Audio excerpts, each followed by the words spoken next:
Chụp số lục rú, nhưng bạn chụp bằng cùng hãy một bị cầm bay ở đó để đi đáy nhưng mà sáng bên kịch cả tỷ phíនៅក្នុង topic midterm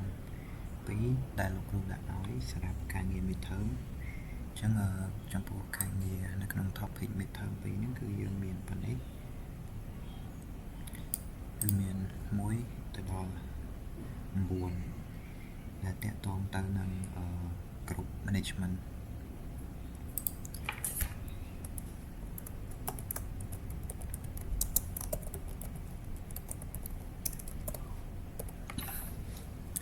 ដើម្បីsubmit កិច្ចកម្មបានជាដំបូងខ្ញុំត្រូវ login ចូលទៅក្នុងUbuntu server ខ្ញុំសិនហើយកុំហេ enter password អញ្ចឹងឥឡូវខ្ញុំចង់ remote ដោយប្រើប្រាស់នៅនេះវិញ terminal អញ្ចឹងខ្ញុំ IPA សិន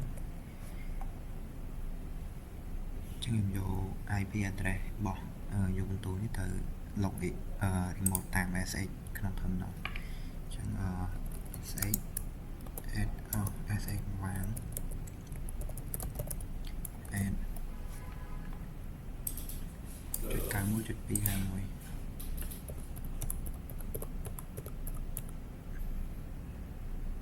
91.251 enter password ឥឡូវខ្ញុំ login ចូលហើយខ្ញុំ clear សិន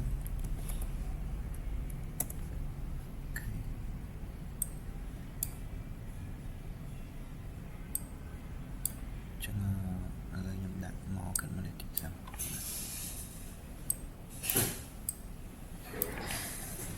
ចឹង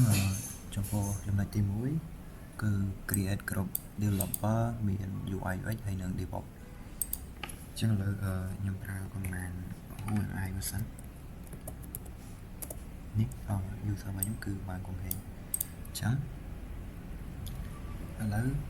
ដើម្បី create group ដែលវា include ជាមួយនឹង3 group នេះបានយើងត្រូវប្រើប្រាស់ command sudo group add ហើយឈ្មោះ developer អូខេ enter តមក password ហើយបន្តមកទៀតបង្កើត UX UI underscore UI enter តមកទៀត DevOps VPS enter ចឹងគ្រប់ទាំង3យើងបានបង្កើតរួចរាល់ហើយបន្តមកយើងចង់ដឹងថាយើងបង្កើតគ្រប់ទាំង3ហ្នឹងមកឬក៏មិនយើងប្រើប្រាស់ command មួយដើម្បីលេខវា cat locally etc/group យើង enter មាន developer មាន UX UI ហើយនិង DevOps ចឹងចូលដល់ចំណុចបន្តទៀតចំណុចទី2គឺ delete developer group ហើយបន្តមកយើងបង្ហាញវាហើយ make sure ថា developer group នោះត្រូវបាន delete ចេញពីនេះdeveloper នេះចឹងឥឡូវខ្ញុំ clear ចោលសិនចឹងយើងប្រើប្រាស់ command sudo group del developer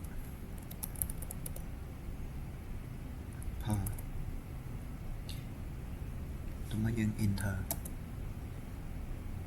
ហើយបន្ទាប់មកយើង create វាមើលចឹងនេះនៅសល់តែ UX UI ហើយនិង DevOps ចូលទៅដល់ចំណុចបន្តទៀតគឺយើងបង្កើត developer នឹងមកវិញខ្ញុំ clear សិនចឹងយើងបង្កើតវាម្ដងទៀតយើងប្រើប្រាស់ command ពីលើដែលយើងបានបង្កើតមិញ sudo group add developer enter ហើយ make sure វាយើងខេតវាមួយ នេះ developer គឺយើងបានមកវិញហើយតែនៅក្រោមគេខ្ញុំ clear ចូលទៅដល់ចំណុចមួយទៀតដែលនិយាយពី create file នេះយើងបង្កើត file include មាន3នេះគឺdeveloper UX UI ហើយនិង DevOps ចឹងដើម្បី create file បានយើងប្រើ command type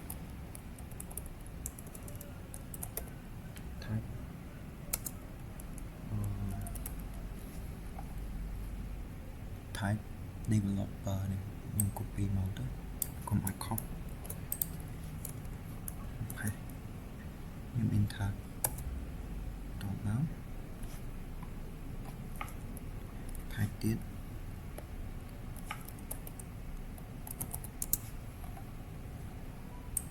copy នេះមកទៀតហើយ copy នេះមកទៀតហើយខ្ញុំផាសវាខ្ញុំ enter ហើយខ្ញុំ type ម្ដងទៀតខ្ញុំផាសវាខ្ញុំ enter បន្ទាប់មក list as long text អញ្ចឹង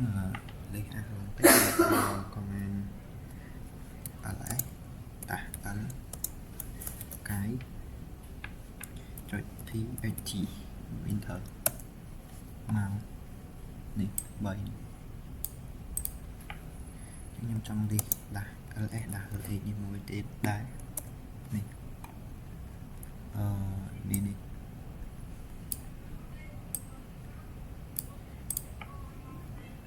ចឹងហ្នឹងបើយើងប្រៀបធៀបទៅបើយើង ls ដាស់ lh នេះគឺវាបង្ហាញ file ដែលយើងបានបង្កើតពីមុនមក include file ផ្សេងៗគ្នាមកចូលនៅក្នុងនេះបើយើង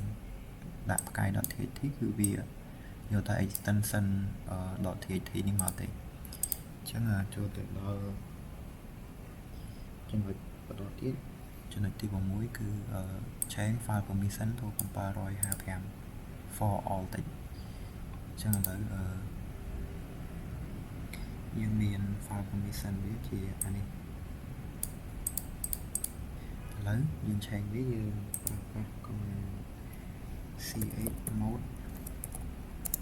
clear l55 កាយ .txt ហើយ enter តោះមកយើងលីវាម្ដងទៀតនេះអាចារ្យយើងគឺ permission វាគឺនេះ extend នេះវាដល់ពេល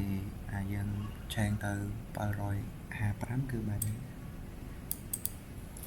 ចឹងចូលទៅដល់ចំណុចបន្តទៀតយើងលេខហើយនេះ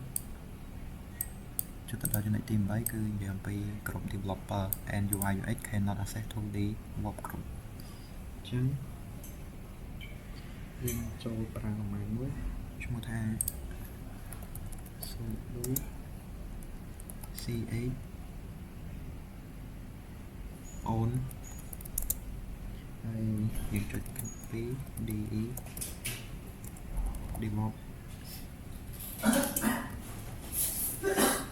developer underscore process .txt แล้วមកយើង enter គឺរួចរាល់តោះមកយើងចូលទៅដល់ចំណុចទី9គឺយើង clarify developer and UX UI user cannot access to develop group អញ្ចឹងមានន័យថាយើងធ្វើឲ្យ developer ហើយនឹង UX UI នេះអត់អាច access ចូលទៅក្នុង group ហើយយើងត្រូវ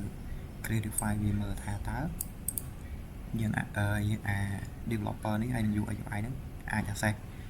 ទៅ DevOps នឹងបានអត់អញ្ចឹងយើងប្រើប្រាស់ sudo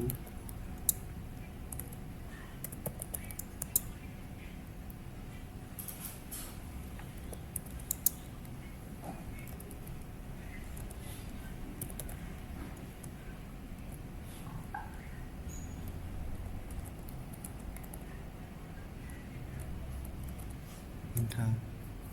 តោះមកយើង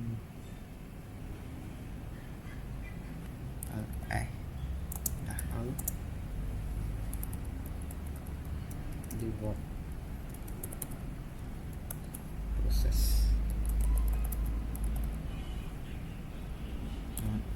THT ចឹងយើង enter នេះ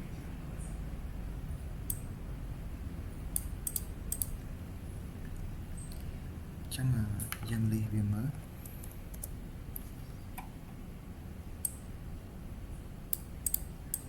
មាននេះមួយមាននេះមួយនេះមួយទៀតចឹងចំពោះការងារនៅក្នុង topic midterm ទី2គឺខ្ញុំមានប៉ុណ្ណឹងអរគុណលោកគ្រូដែលបានមើលវីដេអូមួយនេះ